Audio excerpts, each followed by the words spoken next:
Muy buenas tardes y bienvenidos una vez más a nuestra Fábrica de Conciencia, este programa de 3D Education.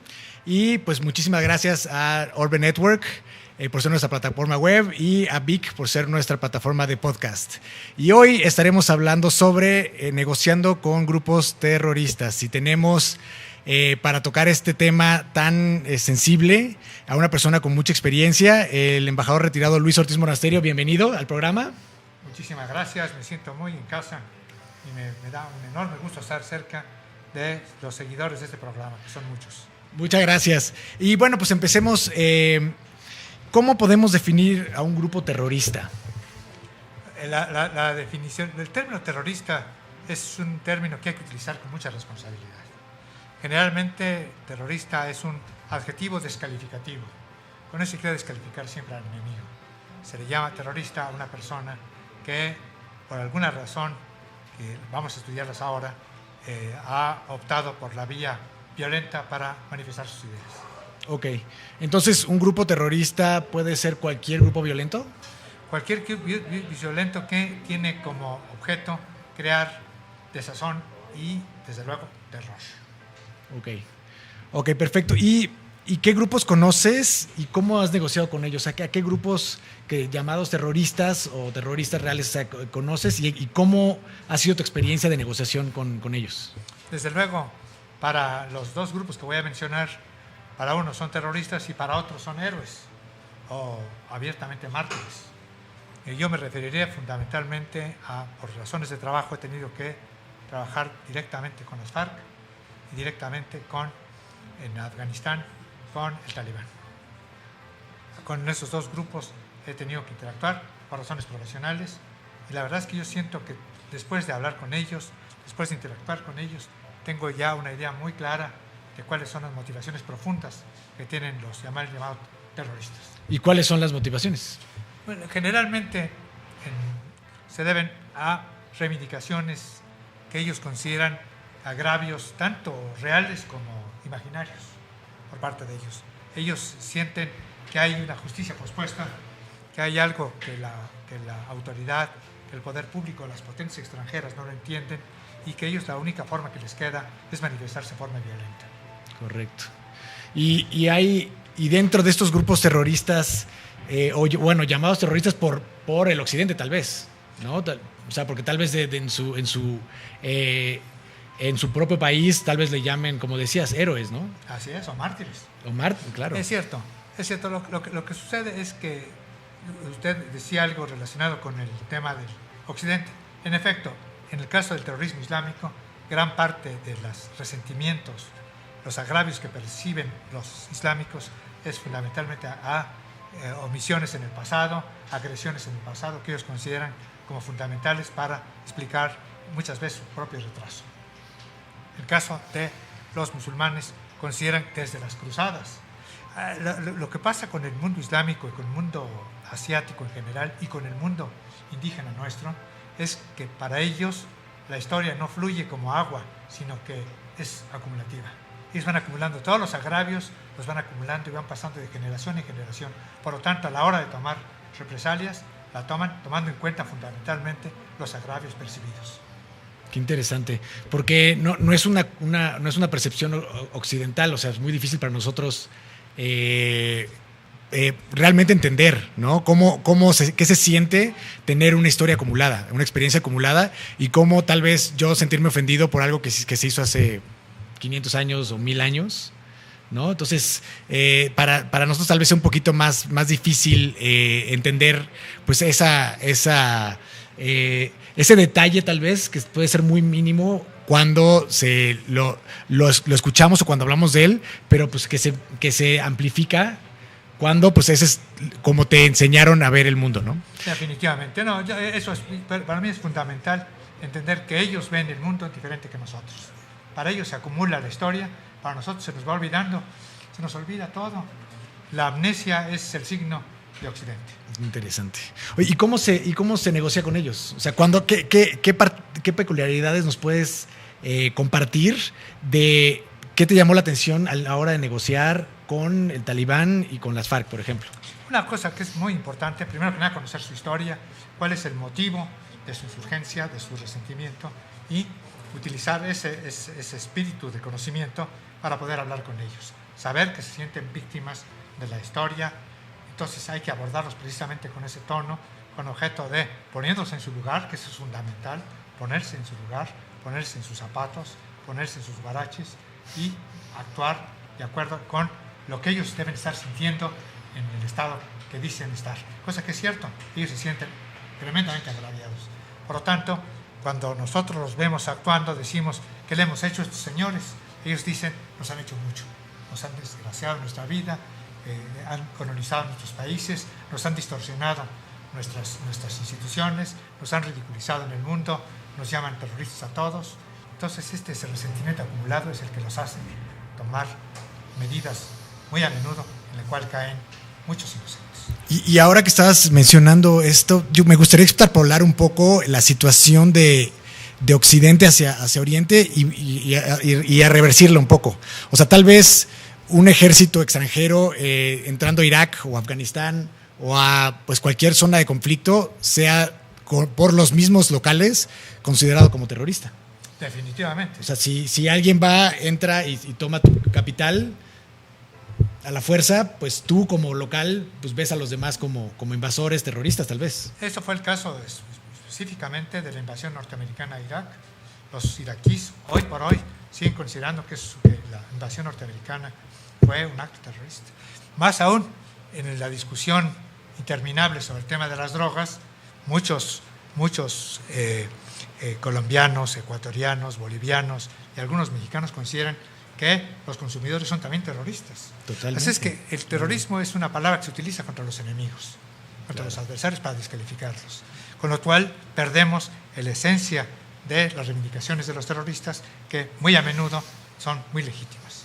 Y entonces, nosotros, nuestra visión de los terroristas como grupos o como individuos es de gente, pues gente mala, maleducada. ¿Habrá gente, tal vez alguna gente buena dentro de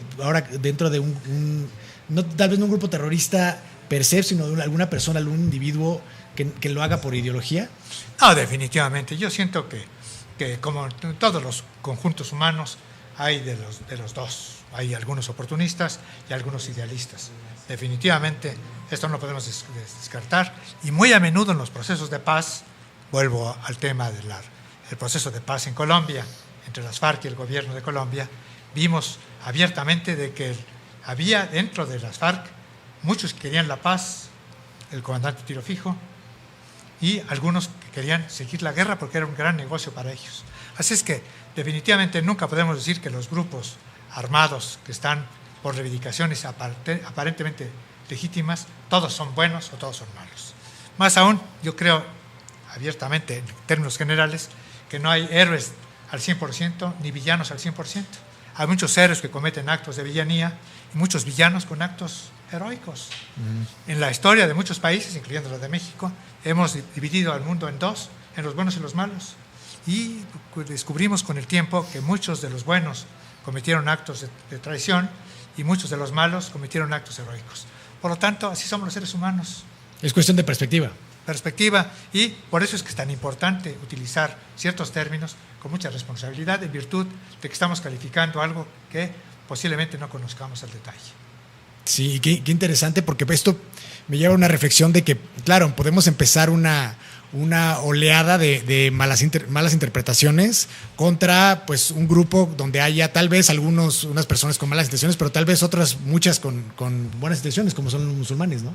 Así es, algunos musulmanes, muchos de ellos, para no decir la mayoría, tienen razón histórica de que les han desgraciado muchos países, les han bombardeado sus países. Hay países como el caso de Irak que fueron atacados casi sin declaración de guerra, utilizando argumentos totalmente falsos. Así es que yo siento que tienen muy buenos motivos para estar enojados, molestos. Yo no comparto con ellos la utilización de la violencia contra particulares, contra niños, contra inocentes. ¿Y cuál sería una alternativa a la violencia como siendo un grupo terrorista? Creo que es una muy buena pregunta, de verdad. Yo siento que primero que nada, conocer bien la historia. Nadie quiere conocer la historia, nadie sabe historia en nuestro país, desafortunadamente. Tengo entendido que en las universidades norteamericanas La Universidad de Wisconsin todavía tiene una facultad de historia y al parecer ya la están desapareciendo. En pocas palabras, diera la impresión de que la historia sale sobrando en la educación moderna, la educación cibernética. Es cuando más necesitamos conocer historia. Los mexicanos no conocemos nuestra historia. Muchos mexicanos no saben cómo fue la guerra del 47, en la que perdimos territorio. Muchos mexicanos no saben que existe la frontera la frontera sur. Muchos nunca han sabido que Guatemala y México tienen una frontera. La verdad es que yo creo que necesitamos mucho volver a la educación primaria, en la cual los mexicanos hemos sido mal capacitados para enfrentar los retos del futuro. Y especialmente ahorita me viene un poco a la cabeza la empatía, ¿no? Que el sistema educativo nos ayuda a estudiar conceptos concretos, a entrenarnos básicamente, pero no realmente a generar empatía, que tal vez sea pues una de las razones por la que tú te haces un terrorista o por la que tú odias a un terrorista, ¿no? Porque pues por falta de empatía, por falta de saber lo que está sintiendo la otra persona, y si las dos personas están así, pues obviamente una falta de acuerdo, ¿no? También es así que el presidente de una república islámica me decía hace algunos años, en que estuve trabajando en ese país, me decía que no era una guerra de civilizaciones, era una guerra de ignorancias. La verdad es que es la mejor demostración. Una persona que habla en esa forma, generalizando a los buenos y los malos, es esencialmente un ignorante.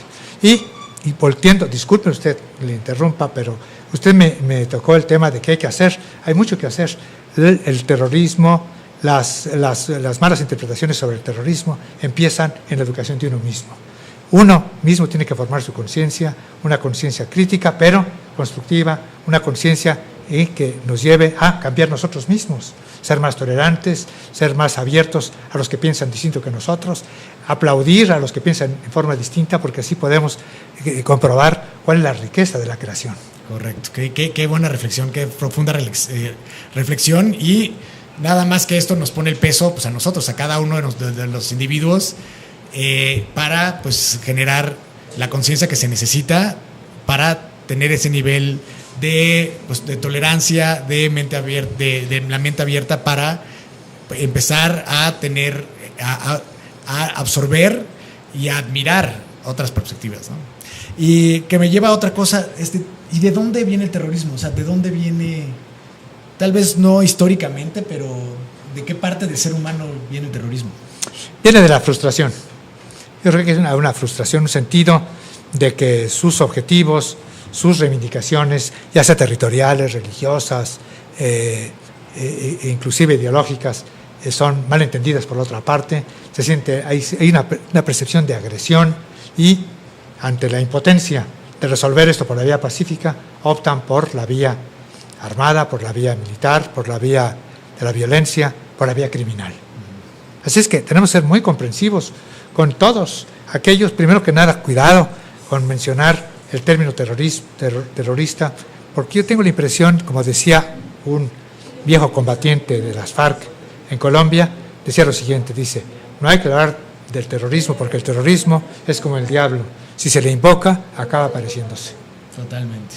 Así es, tenemos que ser muy cautos, cuidado al usar la palabra, los medios tienen que ser muy cuidadosos, el poder público, nosotros mismos tenemos que ser muy cuidadosos en la utilización hay palabras que movilizan y que crean inmediatamente un sentimiento de repulsa, y es exactamente el terrorismo. El terrorismo viene precisamente de ese sentimiento de repulsa que hace que se cometan actos de este orden criminal. La verdad es que es tremendo, pero tenemos que ir aprendiendo paulatinamente, porque el terrorismo, tal y como lo conocemos, no va a desaparecer. Tenemos que ir acostumbrándonos a lidiar con el terrorismo, a entender el terrorismo, a calificar bien el terrorismo y tratar al máximo de resolver, de evitar las causales que provocan esos movimientos que muy a menudo terminan siendo criminales. Entonces, y lo que nos lleva a mi próxima pregunta es, ¿el futuro del terrorismo, digamos, mecánicamente seguirá igual en el futuro? Dices que hay que empezarnos pues acostumbrar a que es una realidad, pero ¿cómo ves tú en el futuro del terrorismo? O sea, ¿se va a quedar con los mecanismos violentos de ahora, o va a ser diferente en el futuro mecánicamente, digamos? Y otra parte de la pregunta es, espiritualmente también, ¿seguirá teniendo los mismos motivos? ¿O en algún punto la humanidad se dará cuenta de que pues no es eficiente por el terrorismo, porque pues al agredir a alguien más, pues te van a agredir a ti o a tus descendientes, y tus descendientes van a agredir a los demás, entonces se empieza un círculo vicioso que pues no tiene fin. Entonces, el futuro del terrorismo, ¿tú cómo lo ves a nivel mecánico, operacional, y a nivel intelectual o espiritual?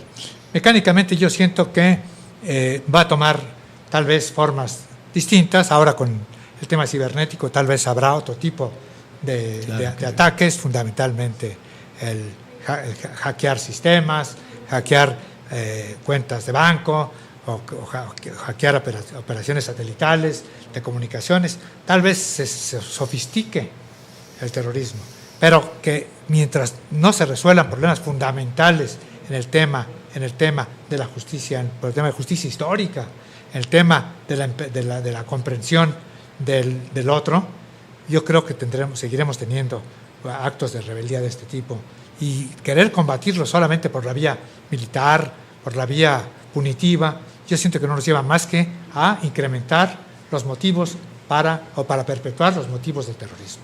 Creo que la respuesta está en la conciencia de cada uno. Cada uno puede ser el instrumento para ir disminuyendo el terrorismo a partir de la comprensión del otro, comprensión por qué una persona piensa en forma distinta de uno, por qué algunos son del color distinto de uno, por qué, como especialmente un país como México, que tenemos una combinación enorme de diferentes dosis de europeísmo o indigenismo en nuestra sangre. Sería el colmo que los mexicanos empezáramos a pelearnos también por eso, que minimizáramos a los indígenas, o que los indígenas minimizaran a los más blanquitos.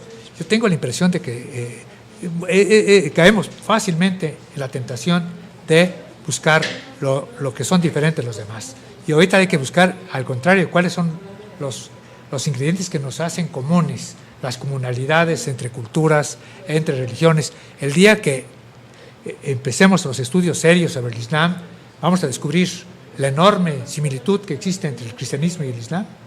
Entonces, yo siento que mientras más avancemos en el diálogo intercultural, interreligioso, mejor podemos ir avanzando en la verdadera extinción del terrorismo, que yo tengo la impresión que va a tomar muchísimo tiempo y tal vez esté intrínsecamente vinculado con la naturaleza humana.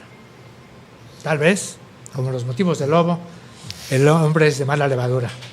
Qué interesante, porque y esto lo platicamos en algunos otros capítulos, unos capítulos atrás, sobre pues con un estudiante sirio que hablaba sobre la paz y cómo cultivar la paz, y también un episodio antes con un monje budista que hablaba sobre pues la tolerancia, ¿no? Y decía que pues la violencia empieza con una sutileza un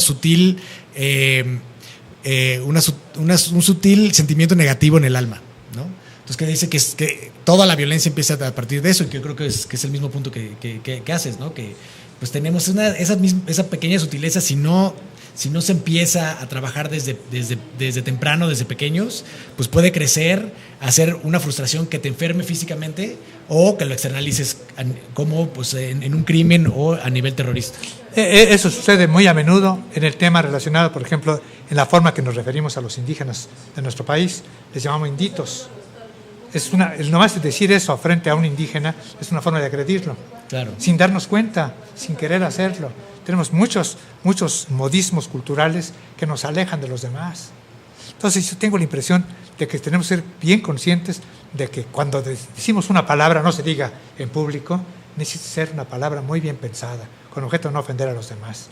Y la verdad es que muy a menudo ofendemos con nuestras posturas, con nuestras imágenes, con nuestras palabras, con nuestras actitudes. Por lo tanto, la solución la tenemos nosotros mismos. Así como el ser humano tiene el germen de la maldad, el ser humano tiene el germen de la bondad. Correcto. Y eso hay que cultivarlo. O sea, ese germen sí lo tenemos ahí, la semillita, pero lo tenemos que empezar a cultivar pues poco a poco, y pues con mucha conciencia, ¿no? Viéndonos a nosotros mismos, viéndonos si nosotros generamos también una agresión. Tal vez nosotros somos víctimas de una agresión, pero tal vez si lo vemos, empezamos a ver que tal vez nosotros mismos lo generamos, ¿no? Generamos una agresión hacia nosotros mismos inconscientemente. Entonces, todo eso es esa sutileza de sentimientos que tenemos que pueden degenerar a pues la violencia y pues últimamente al terrorismo, hay que tenerlas pues muy, muy checadas. Y aparte, una cosa que mencionabas que creo que es muy interesante es que pues está en nosotros, claro. O sea, tal vez el terrorismo lo vemos en la tele y decimos, hay un terrorista y lo juzgamos como tal, pero tal vez nosotros dentro de nuestra casa estemos haciendo lo mismo, ¿no? Dentro de nuestra casa, con nuestras familias, con nuestros hijos, con nuestras parejas, estamos haciendo lo mismo. O sea, la misma intención atrás de un terrorista tal vez lo estemos haciendo nosotros en nuestras mismas casas, nada más que no lo vemos, ¿no? Entonces, y pues me gustaría ver preguntarle alguna conclusión que le gustaría compartir con el público, que se lleven alguna lección que se puedan llevar de pues cómo cultivar un poco esa bondad y esa sociedad donde sea difícil que el terrorismo crezca. Y yo creo que tenemos que evitar la prédica moralera. Creo que tenemos que aprender a definir muy bien unas palabras. Una de las palabras más negativas en el castellano es la palabra compasión. Compasión, que viene del inglés compassion, que significa empatía. Lo que la palabra empatía no le dice a los mexicanos nada. No, la gente cree que empatía es el Loco Valdés, cree que es empático. Lo que pasa es que simple y sencillamente basta con ponerse en los zapatos de otro. Y curiosamente, si te pones en los zapatos del otro, puedes negociar mejor con él. Puedes hablar mejor con él, puedes construir más con él si te pones en lugar de la otra persona. Hay que hacer un esfuerzo. ¿Qué es lo que ese señor que está pidiendo unos 10 pesitos a la salida del cine? ¿Qué pasaría si yo fuera el que estuviera en ese lugar? Y veamos las cosas totalmente distintas. Ponernos en lugar de otro. Compasión viene de compasión, sentir lo mismo. Qué interesante. Y qué buena reflexión, porque es cierto. O sea, y nosotros... pues el día a día nos puede servir para cultivar pues la compasión como la estamos definiendo, y había veces tal vez hay que definir a nosotros mismos, ¿no?